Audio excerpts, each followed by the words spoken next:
le principal obstacle au bonheur, c'est nos propres pensées. C'est pas quelque chose d'extérieur à soi. Le bonheur pour moi, c'est la liberté. Pour moi, c'est très simple en fait, le bonheur. C'est juste être. Bienvenue sur le podcast C'est quoi le bonheur pour vous ? Je m'appelle Julien Perron, je suis le réalisateur du film C'est quoi le bonheur pour vous ? Pendant plus de 4 ans, je suis parti à travers le monde pour interviewer 1500 personnes autour de cette question fondamentale. À travers ce podcast, on parlera bien-être, développement personnel et médecine douce. Je vous souhaite un merveilleux voyage sur la route de la connaissance de soi. Aujourd'hui, j'ai le plaisir de recevoir Karine Arsène. Derrière le sourire et les lumières des plateaux de télévision, l'animatrice et journaliste se livre dans un récit lui aussi lumineux qui révèle cependant un parcours émaillé de nombreuses épreuves, l'amenant à approfondir le sens de la vie et sa définition du bonheur. Truffée de contes, de couleurs et de paraboles philosophiques, Karine nous invite à plonger dans les profondeurs de la sagesse orientale afin que chacun puisse y déceler des clés précieuses, révéler son potentiel infini et ouvrir le champ. Je vous souhaite une belle écoute. Bonsoir Karine. Bonsoir Julien, bonsoir tout le monde. Alors il y a une petite patte là qui... Oui. Naya. C'est ce que je vois. Moi, j'ai ma chatte qui est dans mon dos, sur la chaise dans mon dos. Ah, tu vois, ça c'est une phrase que je peux pas dire. Si je Oui. la dis à l'antenne, ça marche pas. C'est ça. Sorti du contexte, ça peut paraître un peu bizarre, quoi. Effectivement. Est-ce que tu vas bien ? Je vais très très bien. Ouais. Écoute, nouvelle dimension, livre qui sort, je déménage. Ça résonne encore un petit peu parce que j'ai pas tous les meubles. Ça va. Donc, j'espère que ça va pour tout le Ouais. monde. Ouais. Et puis voilà, c'est merveilleux quand même d'écrire un livre et de pouvoir après, comme un support qui te permet finalement de pouvoir encourager. Ouais. C'est ça surtout la consécration pour moi. Bah, c'est clair, ouais. Alors, j'ai pris l'habitude, alors tu sais, j'ai interviewé, je ne sais pas si tu le sais d'ailleurs, mais j'ai interviewé plus de 2000 personnes, je crois, maintenant, à travers les films que j'ai réalisés, puis les lives qu'on fait. Et j'ai toujours pris l'habitude de laisser d'abord mon invité se présenter pour qu'on comprenne qui tu es, Karine. Alors, est-ce que tu peux te présenter rapidement pour qu'on comprenne qui tu es, tout simplement? Alors, je me présente de façon très formelle, c'est-à-dire ce que je fais vraiment dans la vie, etc., ou genre un peu philosophique? Ah, ce que tu veux. Ta façon à toi de te présenter.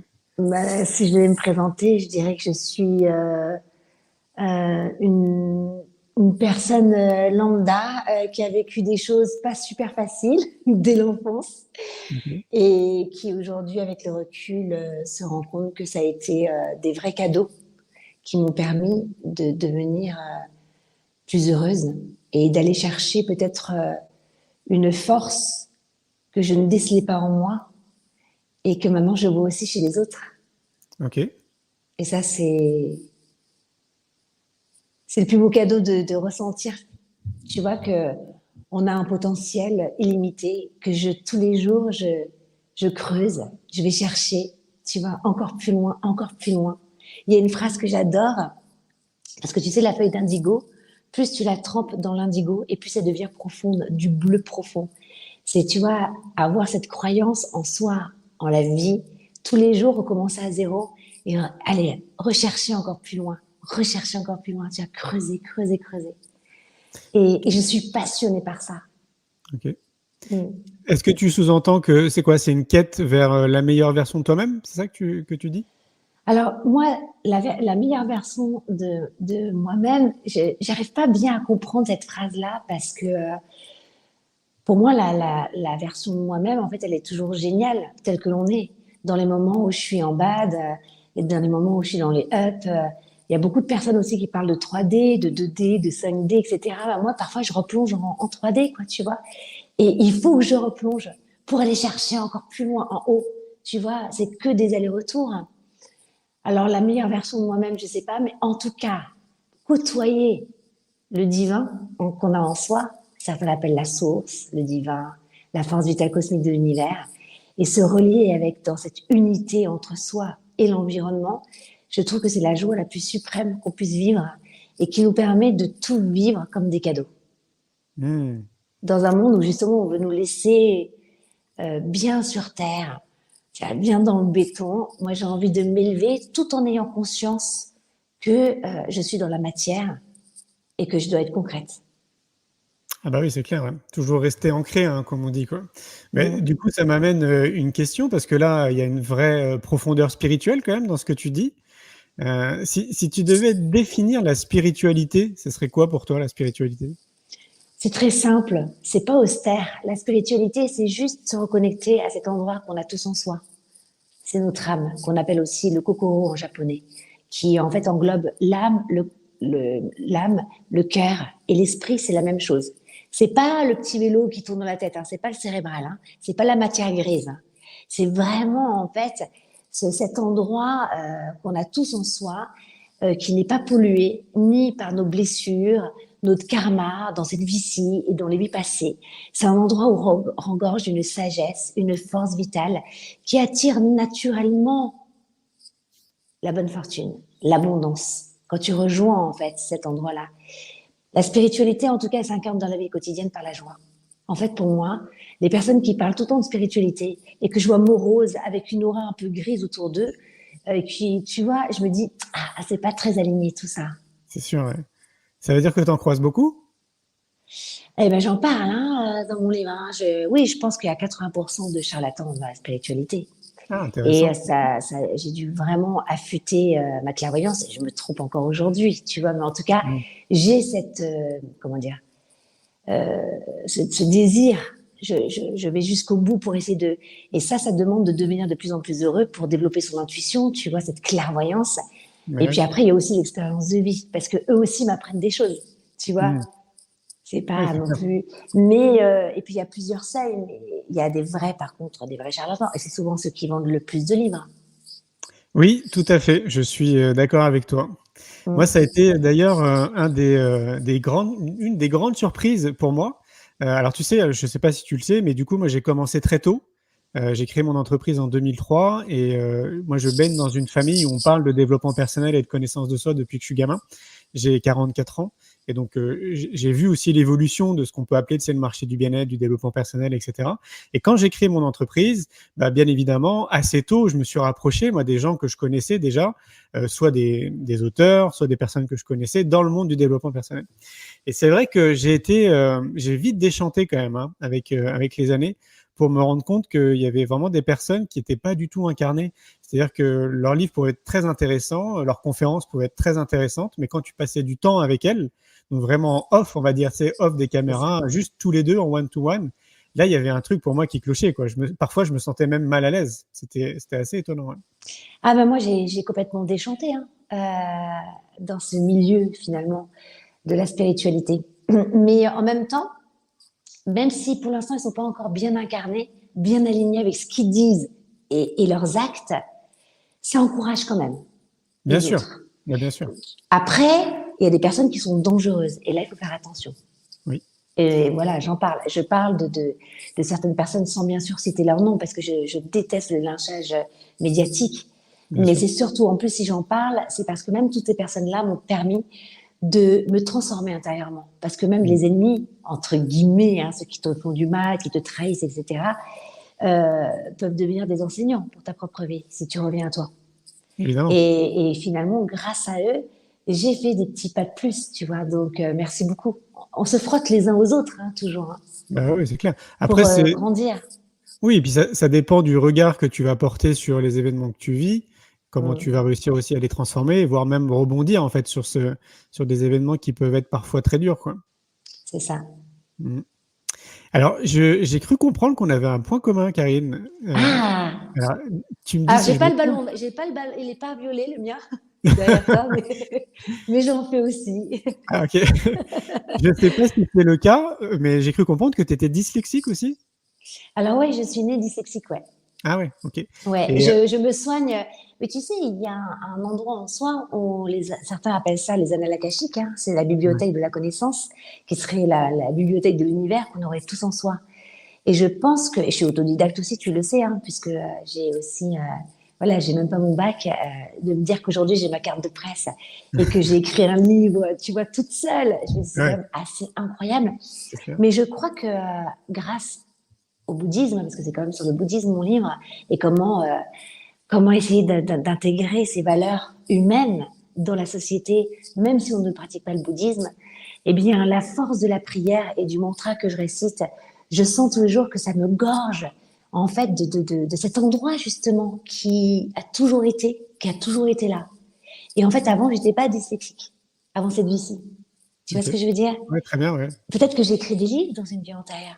C'est clair, Peut-être ouais. que tu vois ce que je veux dire? On ne sait pas. Ouais. Bah oui. Mais en tout cas, je me dis, je suis persuadée que l'expérience de vie, bien entendu, dans cette vie-ci, mais en plus de se recentrer dans cet endroit-là, je pense qu'il y a des choses insondables qui peuvent s'exprimer.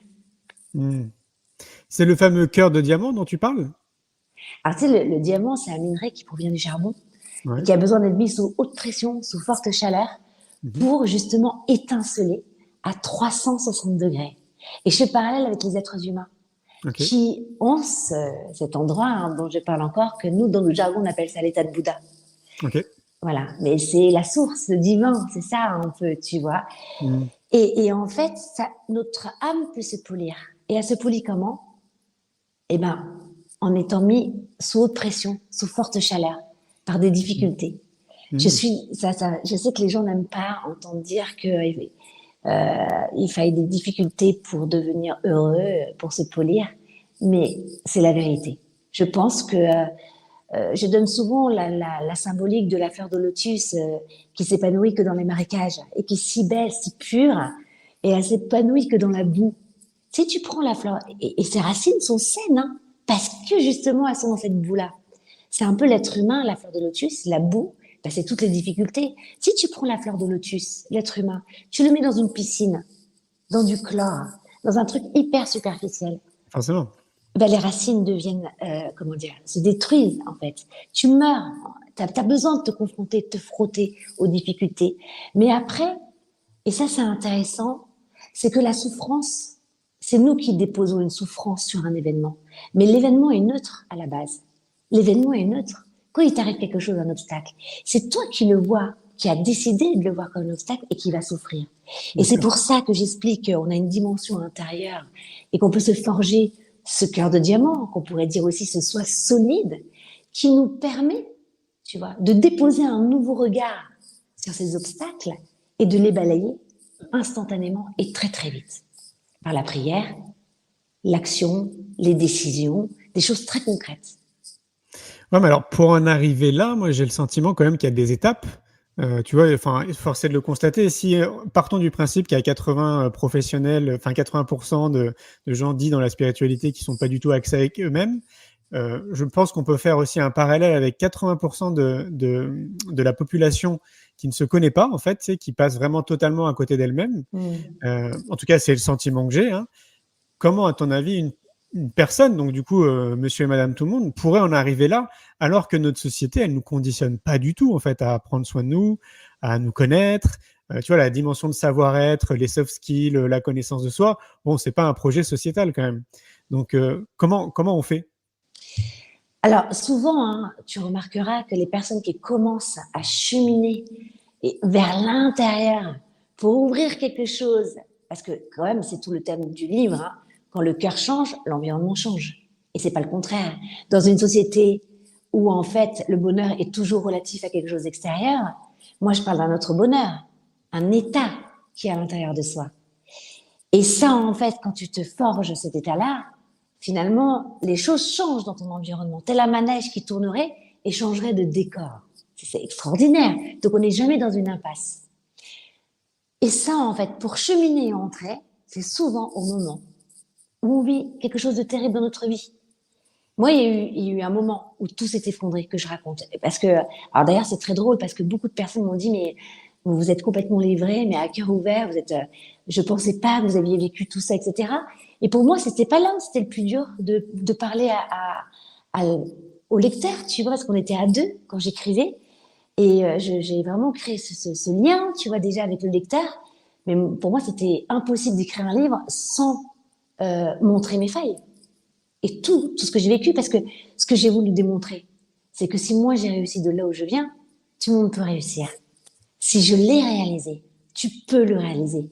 Et si aujourd'hui j'ai envie d'être de plus en plus heureuse, c'est pour montrer finalement que ça, il n'y a pas d'élus, ça n'existe pas les élus. Par contre, comme tu le dis, ça demande beaucoup de choses. L'esprit de recherche, la persévérance. Il faut comprendre aussi le fonctionnement de la vie pour mieux vivre, c'est-à-dire comprendre que on n'a rien sans effort. Quand tu observes la nature, rien ne se crée sans effort. Un bourgeon passe par les 4 saisons. Tu vois, donc tout ça, en fait, oui, il y a plein de tips. Et c'est pour ça, d'ailleurs, que dans ce livre-là, je livre, parce que tu sais, chaque chapitre que j'ai écrit aborde, en fait, un thème très concernant pour tout le monde, soit la santé, soit la transformation du karma familial, le travail, comment j'ai réussi en télé, avec des moments de galère de fou, ma croyance, comment je l'ai développée, tu vois. Et c'est à travers mes expériences de vie, mais aussi avec tous ces sages qui ont traversé ma vie, mon récit. Hein. Et c'est ça, en fait, que j'ai voulu raconter. C'est cette révolution humaine qu'on peut tous faire, chacun, à notre niveau. Et le principal, c'est toujours d'avancer à son rythme. Il n'y a pas besoin de se mettre de pression. La vie est merveilleuse. Mais c'est surtout se dire, voilà, au moins, chaque matin, se dire, aujourd'hui, j'ouvre quelque chose de nouveau dans mon cœur. J'apprends encore quelque chose. Je reviens. Je pense qu'il y a une qualité vraiment essentielle aussi, c'est l'humilité. Quand tu ne sais plus t'incliner, alors en fait l'arrogance peut t'envahir. Et c'est là où c'est mort dans le film. Là tu peux plus avancer. Hein, c'est s'incliner face à quelque chose de beaucoup plus grand que soi, mais qu'on a aussi en soi. Tu vois. Ouais, c'est une forme de spiritualité, là encore. C'est croire à quelque chose qui nous dépasse. Enfin, tu prêches un convaincu hein, dans ce que tu dis. Ah, j'en suis sûre. Moi, là où je mettrais juste un petit bémol, et encore, là, tu me fais un peu réfléchir, c'est que là encore, on a des points communs, mais je pense que c'est valable pour beaucoup de personnes. Moi aussi, j'ai eu des passages de ma vie qui ont été très compliqués, que j'ai su transformer. Et j'en étais arrivé à un moment donné à une conclusion, à force d'interviewer les gens et de rencontrer des personnes. Par exemple, là, il y a quelqu'un qui me vient à l'esprit, c'est Philippe Croison, que tu dois connaître peut-être. Mais que j'ai reçu sur le plateau, que voilà. j'adore. Voilà. Et donc, Philippe, je me rappelle de notre discussion, il m'avait un peu étonné parce qu'en fait, il disait qu'il ne serait pas l'homme qu'il est aujourd'hui, c'est-à-dire, pour ceux qui ne le savent pas, sans bras et sans jambes, s'il n'avait pas eu cet accident. Apparemment, avant, il avait une vie, tu sais, un peu classique, de monsieur et madame tout le monde, quoi. Et beaucoup de personnes, du coup, que j'ai rencontrées, qui ont eu des accidents, qui ont subi des burn-out, qui ont perdu quelqu'un autour d'eux, voilà, tu vois, où ils ont été confrontés à un mur à un moment donné, pour beaucoup, c'est vrai qu'ils ont su peut-être transformer ça, où il y a eu un déclic dans leur vie. Mais moi, j'ai l'impression, vraiment, intérieurement, je me dis, mais c'est pas possible, on peut pas recommander aux gens, tu vois, de vivre des épreuves, d'avoir un burn-out, d'avoir quelqu'un qui décède autour de nous pour réagir. Et en même temps, c'est contradictoire ce que je vais dire, parce que finalement, j'ai l'impression que c'est dans la nature humaine, tu sais, de réagir dès que tu es face au mur. Donc, partagez, moi, entre les deux. Alors, en fait, je recommande pas aux gens d'avoir des difficultés. Hein. Les difficultés, je pense que les obstacles font beaucoup plus partie de la vie hein, que les moments de grande joie. Hein. Ouais. Déjà, je raconte la petite histoire du Bouddha qui est passionnante quand même, parce que c'était un fils de prince qui vivait dans l'abondance, etc., qui devait prendre la place du trône de son père, tu vois, à un moment donné.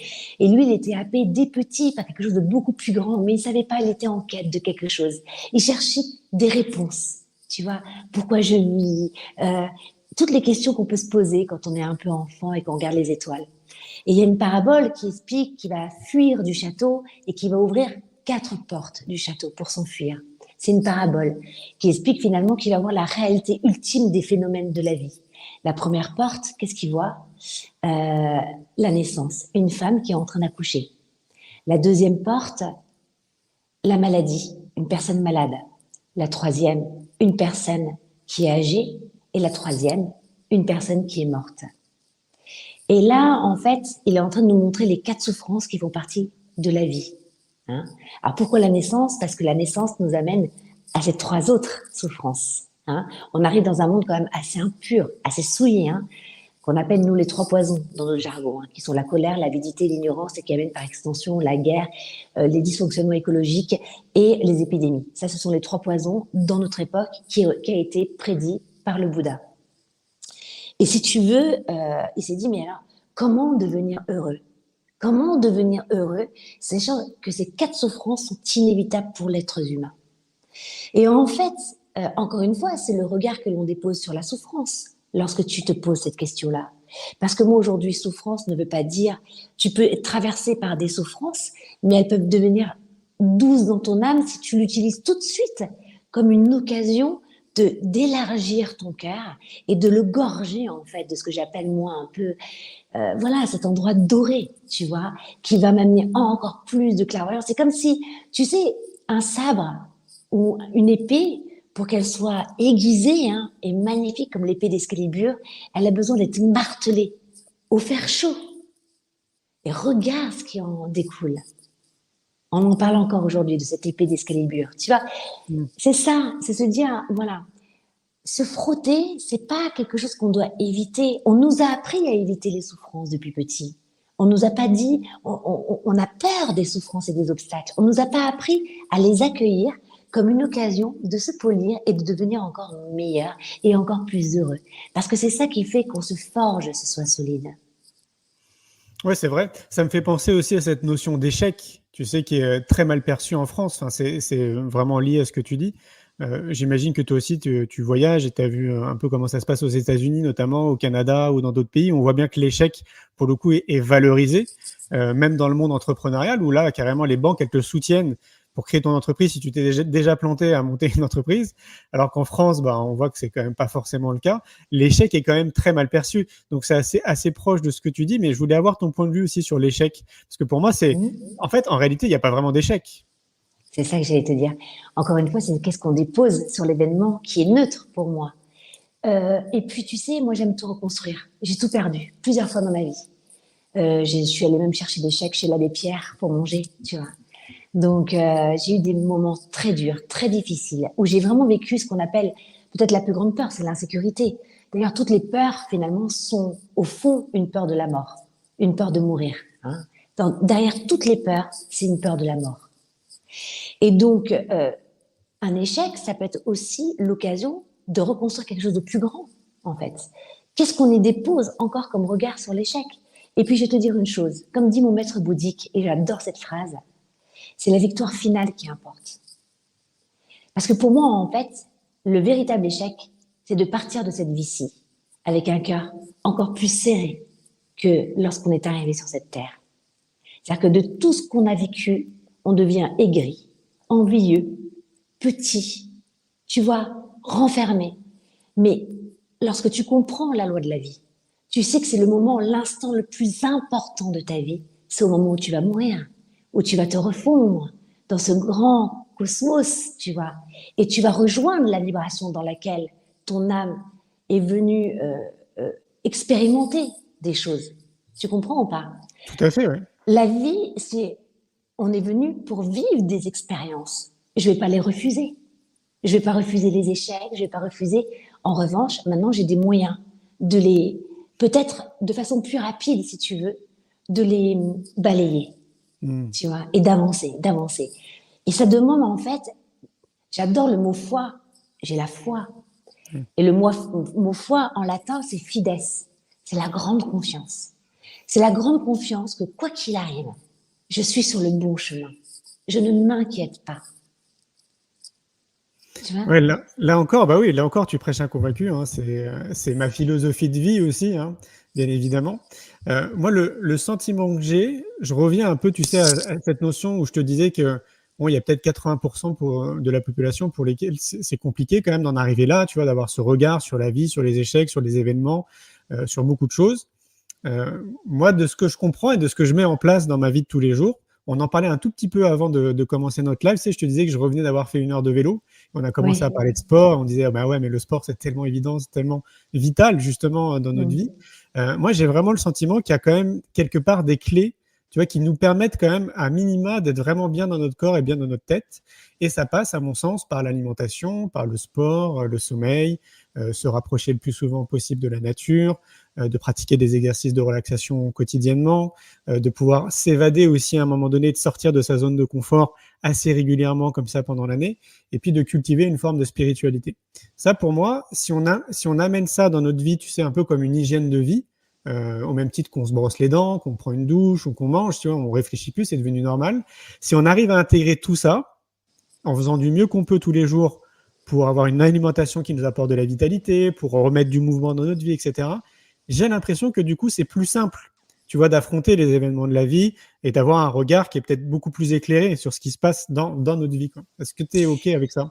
Eh ben, tu prêches une convaincue quand même aussi, parce que le mec qui fait du bien, je ne présente que des thérapeutes qui donnent des solutions très pratiques pour aujourd'hui cheminer aussi à l'intérieur de soi et dans cette inséparabilité entre le corps et l'esprit.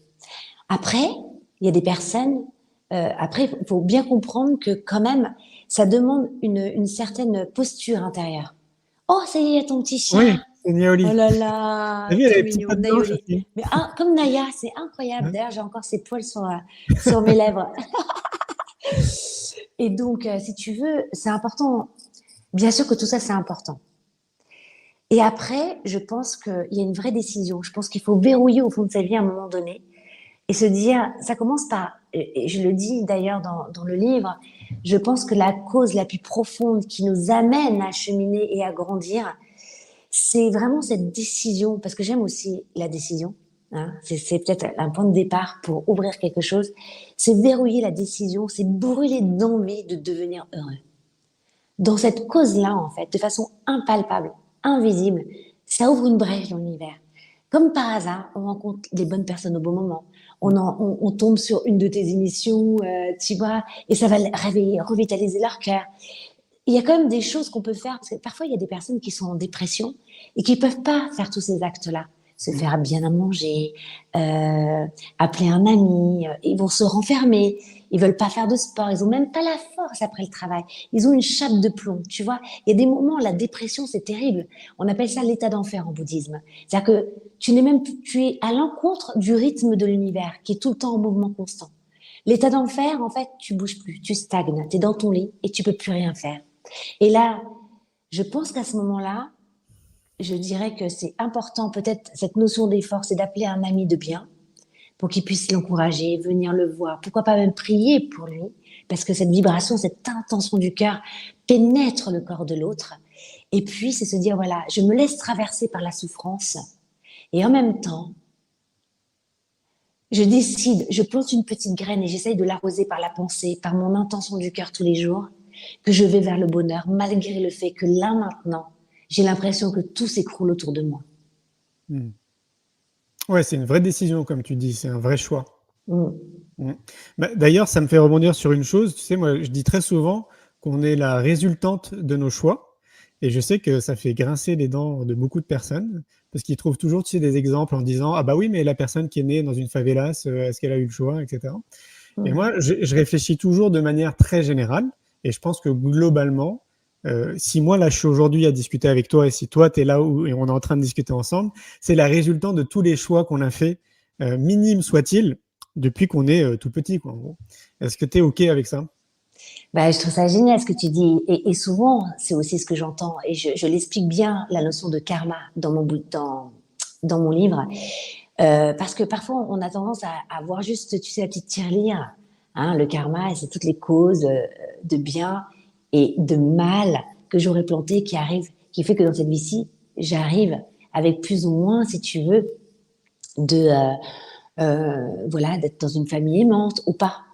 D'être dans la sécurité des petits ou pas, en fait, dans un pays où les gens meurent de faim ou dans un pays occidental. Donc tout ça, c'est vrai, quand même, c'est la base, et c'est là où la vie n'est pas injuste dans la loi de la vie et dans la croyance bouddhiste.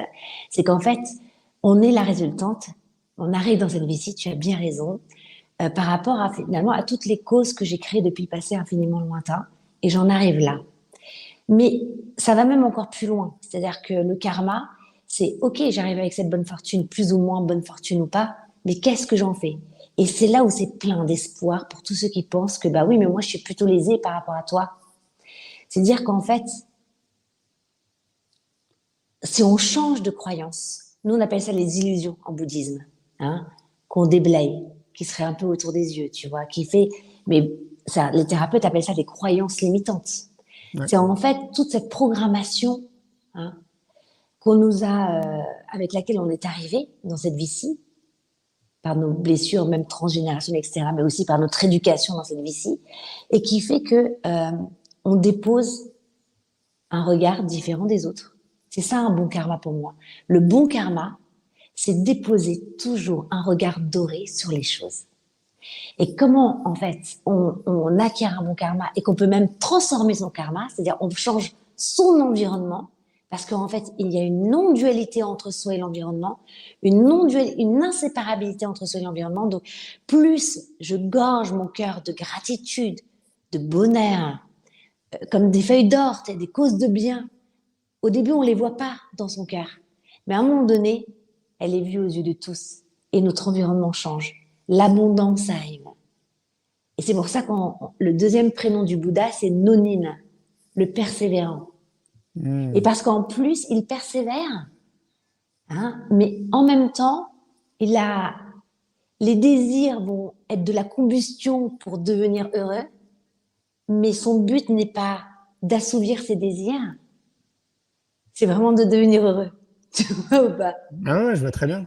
C'est subtil le but et le moyen. Ouais, je suis bien d'accord. Et ce qui est intéressant, je trouve, c'est tu rappelles une notion pour moi qui est fondamentale, c'est justement cette notion de persévérance et qui manque à quand même beaucoup de personnes. En tout cas, c'est uniquement mon regard, hein, bien évidemment. J'ai vraiment l'impression qu'il y a beaucoup de personnes qui vont vouloir justement tendre, moi je dis, vers une meilleure version d'eux-mêmes ou d'essayer de se bonifier, de changer leur perception, de se déconditionner, etc. Mais c'est vrai que pour beaucoup, tenir sur une longue durée, tu sais, un peu comme un marathon, ça semble plus compliqué. Oui, c'est ce que j'appelle l'art martial de l'esprit. Dans ce grand dojo qu'est l'esprit, hein, c'est se dire, et ça s'entraîne, comme le sport. C'est-à-dire qu'au début, on va se relâcher. Mais cette cause de redécider, allez, ok, là, je me suis laissée encore aller pendant 2 jours, j'étais dans la défaite où j'ai abandonné. Et je redécide. Et à un moment donné, ça va, tu vois, ça va s'ancrer. Comme quand tu me disais tout à l'heure, mais pour les gens, c'est pas facile de devenir, de cheminer comme ça, d'être spirituel du jour au lendemain, etc. Mais c'est comme le sport. Comme si toi, par exemple, tu vas tous les jours, tu fais du vélo, etc. T'es bien entraîné. Et quelqu'un te dit, bah oui, mais c'est pas facile ce que tu fais. Et ouais, mais j'ai acheté un vélo. Ah oui. Et j'ai commencé à pédaler. Et au début, 10 minutes, j'étais essoufflée. Maintenant, je peux faire des kilomètres et des kilomètres et je dépasse tout le monde. Et maintenant, je grimpe et je vais jusqu'au sommet de la montagne. En fait, c'est un entraînement. On peut pas tout, mais chaque étape est importante. Parce que ça nous permet de gagner en humilité. Ça nous permet aussi de mieux sonder le cœur, son propre cœur, mais aussi le cœur de l'autre, pour ensuite mieux encourager, gagner en sagesse. Si on arrivait d'un coup le meilleur et le champion, mais en fait, on aurait plus de compassion pour les autres. Alors que là, en fait, de vivre toutes les étapes de persévérance et de pas tout avoir tout de suite, c'est des cadeaux parce que ça nous permet finalement de bien comprendre le cœur de l'autre et de se dire, ah, là, je vois où il en est. Ah, je suis passée par là, moi aussi. Et là, on peut l'encourager. Ouais, l'accompagner, essayer de l'éclairer comme on peut. Ouais, je suis bien d'accord. Moi, je donne souvent un exemple par rapport à ça parce que je trouve que c'est bien imagé. Tu sais, j'ai fait du kung-fu pendant 14 ans, plus jeune, et ça m'a amené à être champion de France en 99, puis après en Extraordinaire. Oui, bah alors justement, tu vois, les gens disent ça, oh là là, c'est génial, extraordinaire. Et moi, je leur dis en fait ce que tu viens de dire, c'est-à-dire que je pense que c'est accessible en réalité à tout le monde à partir du moment où tu répètes les mouvements quotidiennement, régulièrement. Et qui, bien évidemment, bah, ça t'apporte de la joie. Ça, c'est quand même aussi un élément qui est assez déterminant. Bah, au bout d'un moment, bah, le geste, tu le maîtrises bien. En tout cas, je dis pas que tu le maîtrises parfaitement, mais tu le maîtrises bien. Et je crois que c'est ce que je trouve génial, c'est qu'on peut l'appliquer dans tous les domaines de notre vie. C'est ce que tu viens de dire, c'est en répétant les choses. Et donc, c'est valable pour la spiritualité, pour prendre soin de nous. Bah, un peu comme un muscle aussi, comme tu l'as dit, je trouve qu'on peut justement, en répétant, bah, devenir de plus en plus meilleur, en fait, et exceller probablement dans un domaine ou dans un autre, quoi. C'est ce que tu es en train de dire, hein. Oui, et puis je pense que en tout cas, je pense qu'on est dans un moment urgent de gonfler son cœur de magie, de croyance, tu vois, même laïque, hein. Je suis pas en train de parler que de religion, là. Je parle de cette croyance laïque, de se dire, mais voilà, de le gorger de bons sentiments, de polir ses qualités humaines pour un monde meilleur demain. Parce que c'est tellement bon, ça fait tellement du bien. On a oublié, en fait, que Moi, l'autre fois, j'étais avec à une interview et on me disait, mais qu'est-ce qui te rend le plus heureuse? Mais moi, c'est les relations humaines. Ah ouais, échanger. Moi, je mets jamais les écouteurs lorsque je suis dans un taxi. Je m'empêche jamais de créer un lien avec quelqu'un. Il a tellement à m'apprendre. Et dans ces vases communicants, il ressort gonflé de plein de trucs. Et moi, c'est pareil. On peut s'enrichir ensemble. Et on est dans un monde où on est tellement séparés du fait, bien sûr, de l'avancée technologique, etc. Et je suis pas du tout en train de faire la vieille qui dit non, La non, boumeuse. avec, mais tu vois, non, mais ça peut créer des valeurs aussi, les réseaux sociaux, tout ça.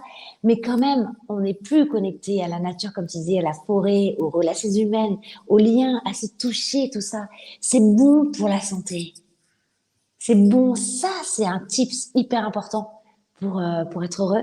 C'est, voilà, je pense, les relations humaines aussi. Bah, peut-être que tu connais cette grande étude qui a été menée par Harvard il y a très longtemps. Ils ont suivi, je crois, 750 personnes, il me semble, de mémoire, Ouais. pendant 75 ans.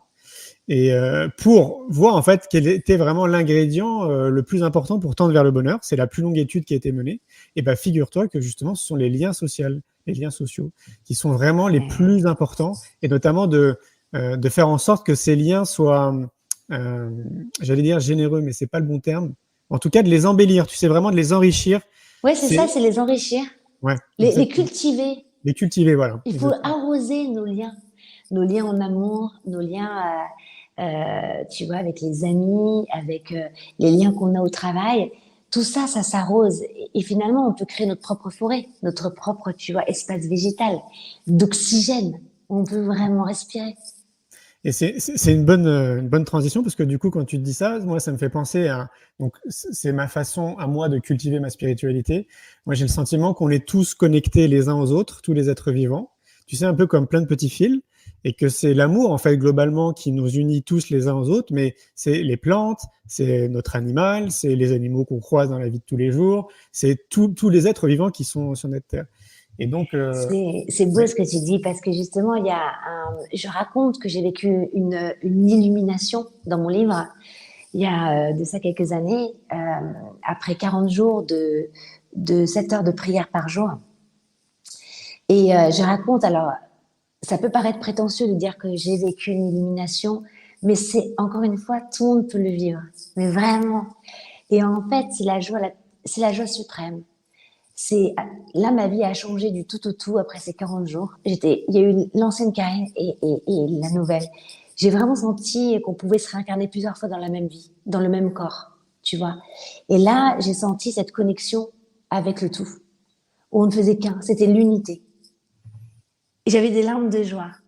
J'étais dans une émotion, mais on pouvait tout me retirer. J'avais plus d'attachement. J'étais juste heureuse d'être en vie et de ressentir tout le monde du vivant. Tu vois? Et dans cet endroit-là, en fait,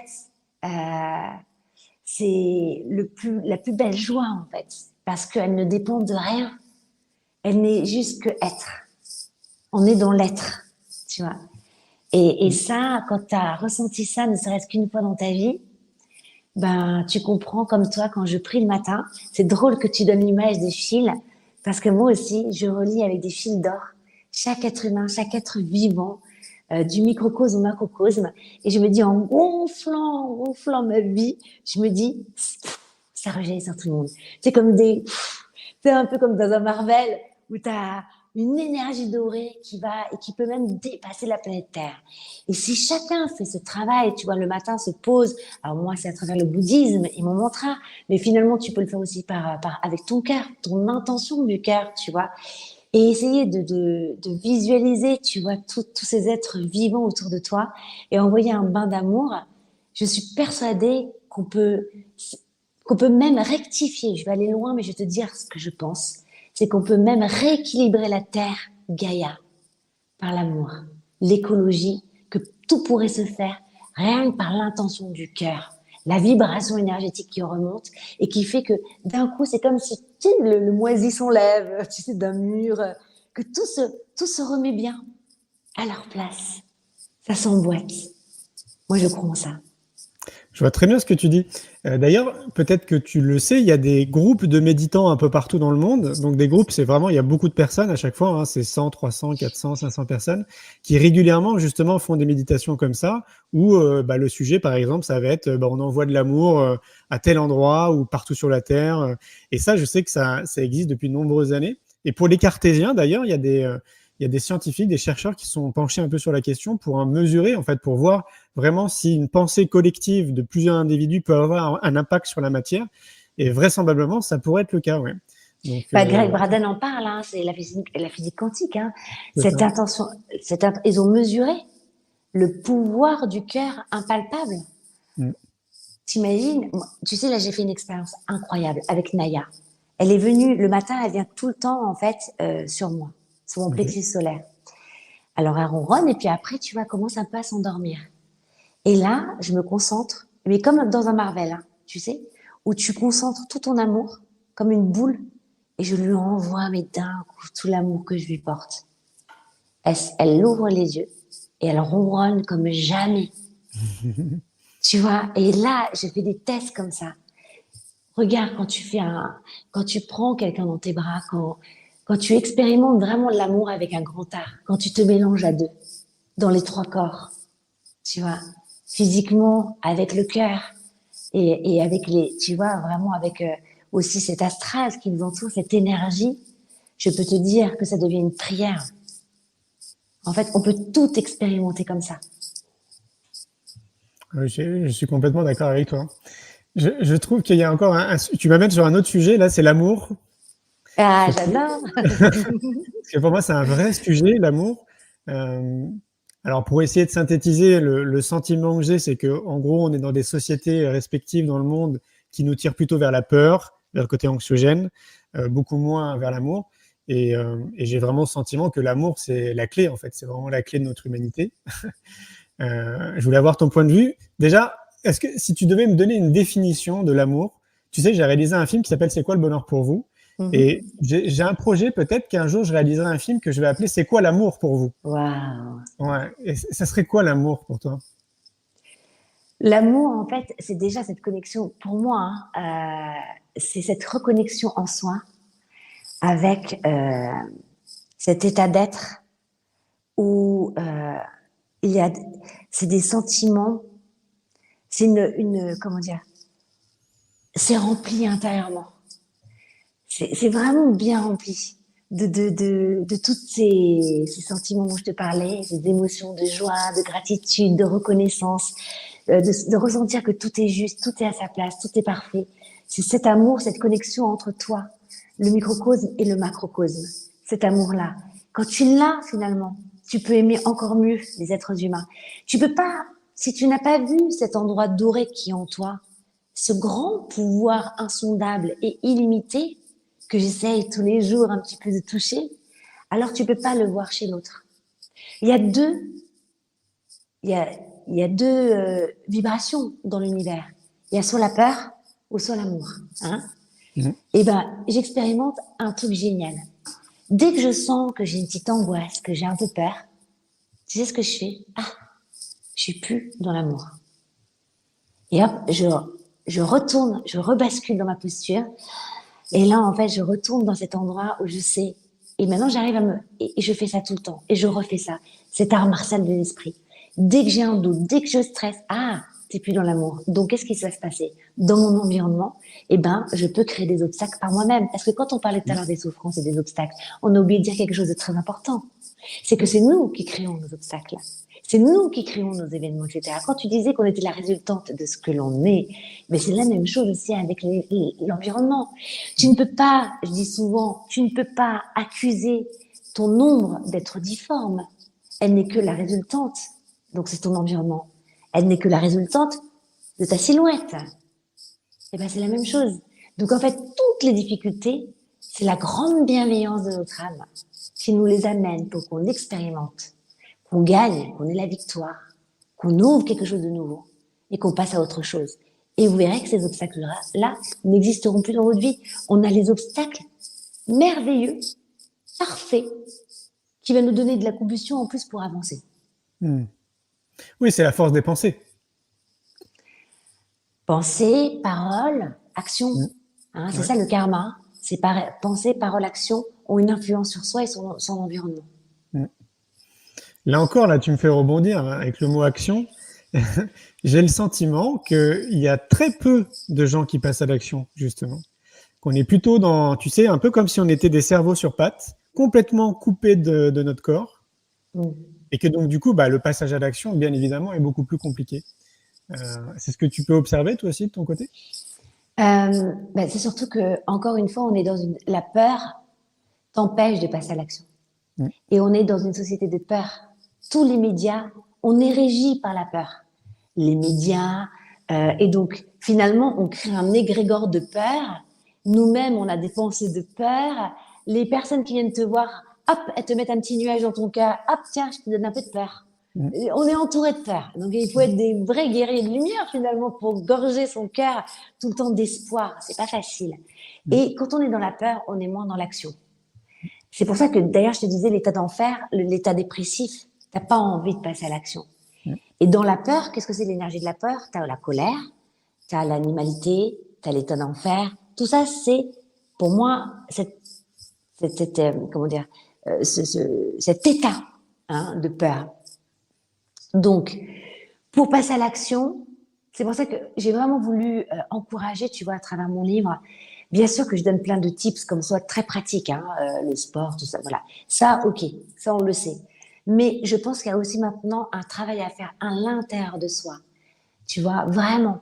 Et comprendre la loi de la vie permet, c'est ça que m'a appris le bouddhisme, c'est que j'ai compris la loi de la vie, en tout cas. J'aspire à la comprendre tous les jours encore plus, mais quand même d'avoir une vision sur le fonctionnement de la vie te permet de mieux vivre et d'avoir un meilleur comportement humain. Et c'est ça que m'ont appris tous ces sages bouddhistes qui m'ont donné à chaque fois des encouragements très concrets. Parce qu'en fait, je suis très concrète. Et l'action, c'est hyper concret. On est dans la matière. Il y a beaucoup de spirituels aujourd'hui qui justement parlent beaucoup, mais ça reste beaucoup dans l'esprit, beaucoup dans les feuilles d'un arbre, mais il n'y a pas de racines. C'est pas concret.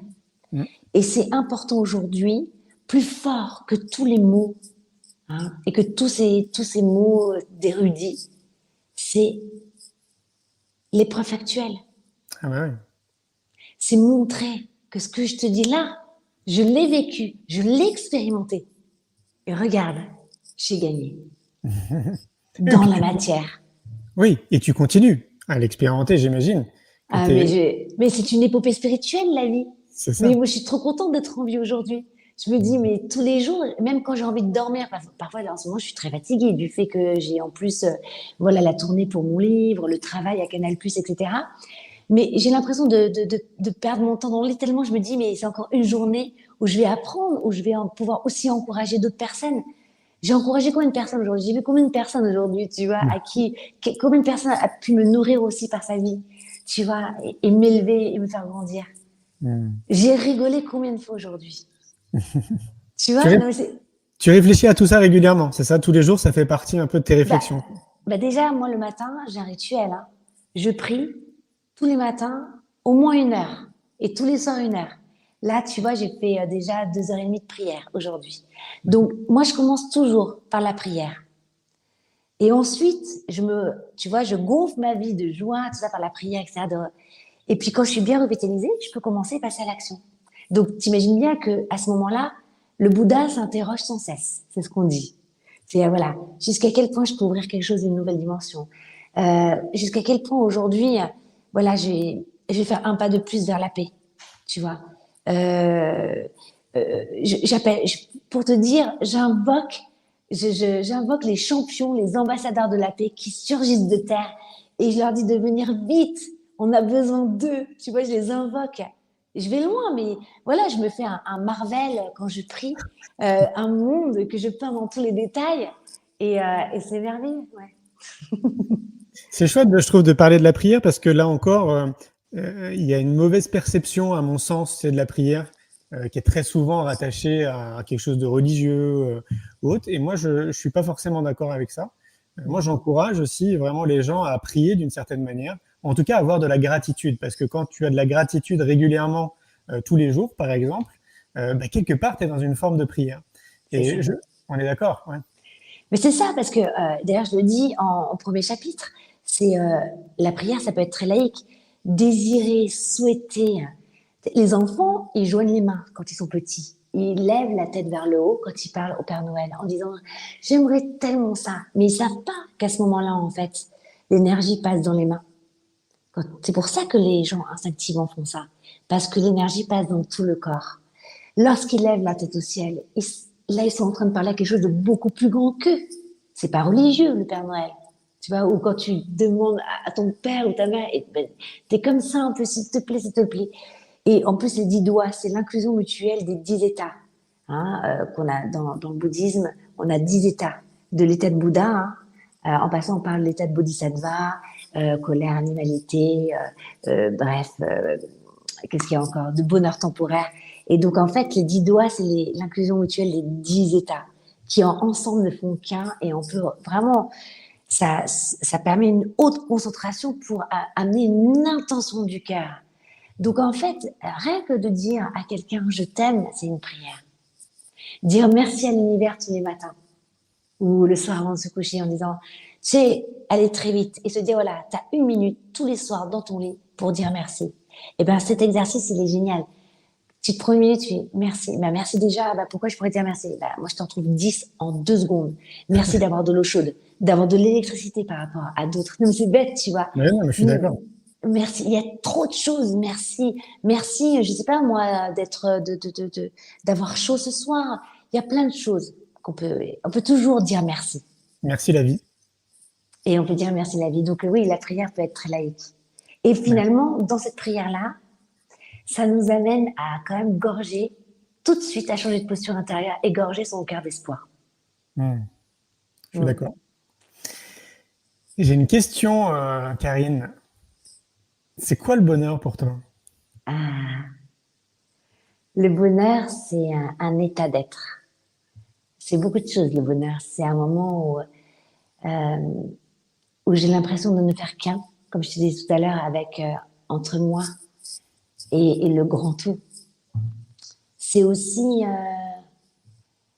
peut-être vivre le moment présent, sans s'inquiéter du futur, de quelque chose qui n'existe pas encore, et sans ruminer le passé puisque ça n'existe plus. C'est vraiment me dire que tout ce que je fais là maintenant, je vais essayer de le faire avec joie, reconnaissance. C'est un état, vraiment c'est un état d'être, le bonheur. C'est déposer, je pense, un regard coloré sur tout ce qui m'entoure. Magnifique. Merci Karine. Merci à toi. Un peu fil. C'est génial. Ouais, c'était cool. Un grand merci. Est-ce que tu as une actualité quelconque à nous dire avant qu'on se quitte pour les gens? Oh, t'es trop sympa. Parce que tu sais quoi? J'en ai une. Je pars à Compiègne samedi. Je pars à Compiègne. Je serai. Alors en plus, ils peuvent aller sur mon Instagram. Sur mon Instagram, l'Instagram du MAG aussi, le MAG qui fait du bien. L'inscription est gratuite pour la conférence qui sera à 14h, il me semble. Et ensuite, à 16h30, dédicace à la FNAC de Compiègne. Okay. Voilà. Et ça, tu dis, c'est quand? C'est quelle date? Donc ça, c'est samedi-là, c'est samedi-là. Le samedi qui arrive, ok. Voilà, c'est après-demain, c'est ça? Après-demain. Oui, on est jeudi, ouais, c'est ça. Voilà, ouais. Et après, on me retrouve à Rambouillet aussi pour une dédicace. Je crois que c'est à Cultura. Pareil, je mets toutes les infos sur mon Instagram au fur et à mesure. Ok. Donc, du coup, si on veut avoir des infos et te suivre, on va sur Instagram. Voilà. Ah, petit truc aussi. Tu sais qu'il y a le MAG qui fait du bien dimanche. Oui. Super sympa. Je reçois 2 nanas canon. On va parler de feng shui, mais aussi d'astrologie chinoise, parce qu'on n'en parle jamais. Et l'astrologie chinoise, toi qui aimes le kung-fu, qui en a fait, l'astrologie chinoise s'appuie sur les 5 éléments. Et en fait, lorsque tu connais ton signe astrologique chinois, et je fais une grosse bise à Nathalie Calvé, qui est merveilleuse et passionnante, qui est maître feng shui et d'astrologie chinoise, dit que lorsqu'on connaît ces signes chinois, on peut les intégrer dans le feng shui et mieux décorer sa maison. Tu vois. Et donc là, exceptionnellement, je ne serai pas à 9h20 dans le MAG qui fait du bien, mais à 8h45. Ok, donc une émission plus longue, c'est ça? Alors, elle ne sera pas plus longue, c'est qu'on a décalé un peu exceptionnellement pour cette fin d'année. Et puis après, dès janvier, on reprend 9h20 et peut-être même 9h30. Ok. Il y a beaucoup de choses qui se passent en ce moment-là à Canal, mais je garde le cap. Oui, centré. Un grand. Comme je dis, je ne bouge pas d'un Yoda. J'aime bien. J'aime bien cette punchline. Merci beaucoup, Karine. Merci, t'es super, Julien. Et bravo pour ton livre que j'ai beaucoup aimé, tu sais. Merci, je te l'avais oui. dit. Ouais, Vraiment. Merci. Continue comme ça. Merci. Écoute, à très bientôt, j'espère. Et puis, passe une belle fin de soirée. Avec bonheur. Merci beaucoup, beaucoup, beaucoup. Bisous à tout le monde. Hein.